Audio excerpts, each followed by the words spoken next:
हम मोमबत्ती को तो फूंक मार के बुझा सकते हैं, लेकिन अगरबत्ती को नहीं। क्लियर? हम मोमबत्ती को तो फूंक मार के बुझा सकते हैं, लेकिन अगरबत्ती को नहीं, क्योंकि जो महकता है उसे कौन बुझा सकता है?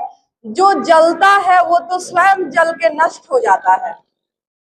So on that quote, I want to tell a story that एक बूढ़ी औरत रहती थी, एक बूढ़ी औरत थी। वो हर दिन, प्रत्येक दिन उनका रूटीन था कि वो मंदिर जाती थी पूजा करने के लिए।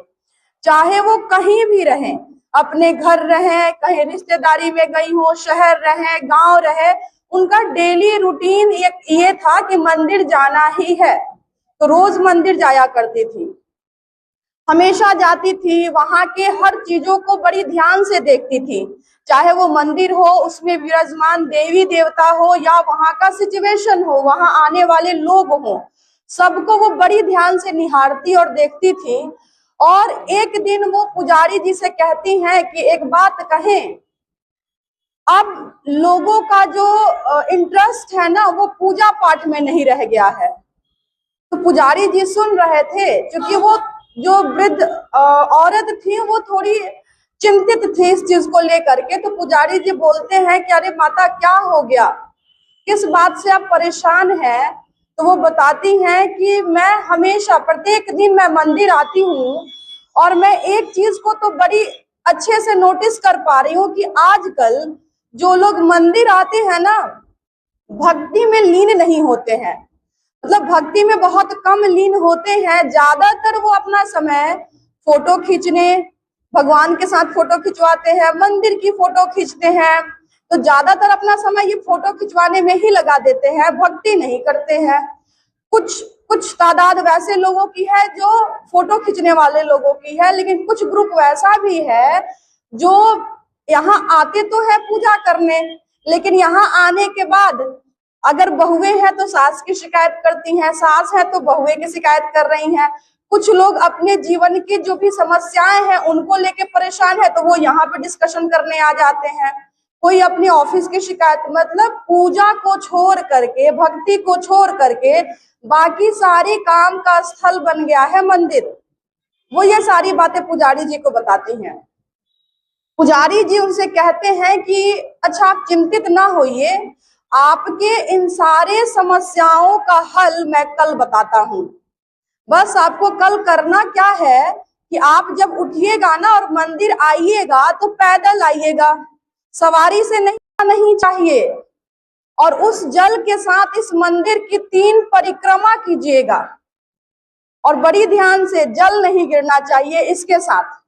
तो वो जो वृद्ध महिला थी उन्होंने कहा कि ठीक है, मैं ऐसा करूंगी।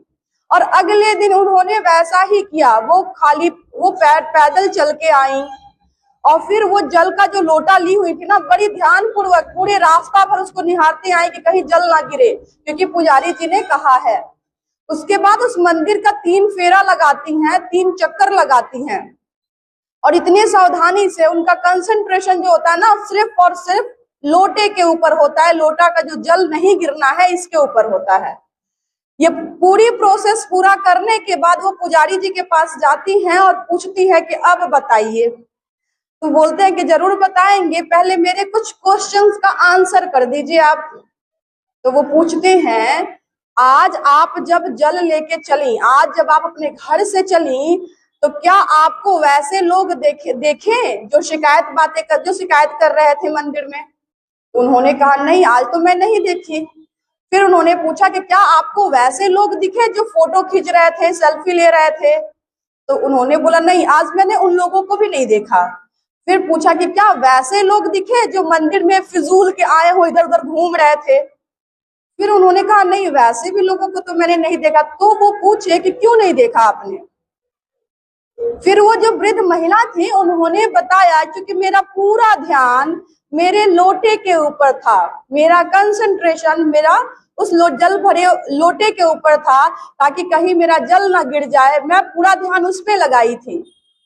तो पुजारी जी वही समझाते हैं कि देखिए, जब हम कंसंट्रेशन खुद पे करते हैं मेन गोल पे करते हैं, मेन जो फोकस हमारा होना चाहिए ना वो हमारे मेन गोल पे होता है, तो हमारे दाएं बाएं ऊपर नीचे क्या हो रहा है हमें उससे कभी फर्क नहीं पड़ना चाहिए।